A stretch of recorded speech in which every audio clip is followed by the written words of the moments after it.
Morning friends, হাজির হয়ে গেলাম আজকের দুপুরের লাঞ্চ থালি ভিডিও আপনাদের সঙ্গে শেয়ার করতে। চলছে বিয়ের বাড়ির মরশুম, তাই যতটা পেরেছি হালকা রান্না করার চেষ্টা করেছি। আজকের প্রত্যেকটা পদ অতি সামান্য হলেও খেতে কিন্তু খুব ভালো হয়েছিল। গরম গরম 3 হাতা ভাত নিয়ে নিয়েছি।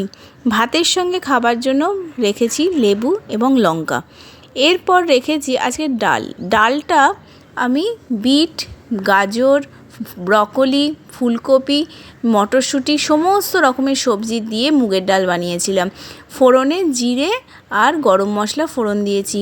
সত্যি কথা বলতে ডালটা দেখতে যতটা হয়েছিল খেতে কিন্তু খুব ভালো হয়েছিল।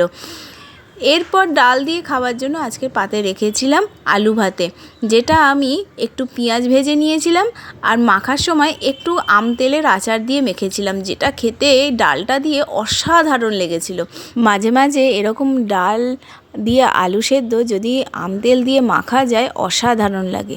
লাস্ট পাতে রেখেছি ডিম সেদ্ধ, সঙ্গে 1 গ্লাস জল। কেমন লাগলো আজকের এই সাধারণ লাঞ্চ থালি ভিডিও অবশ্যই জানাবেন ছোট্ট একটা কমেন্ট করে। ধন্যবাদ।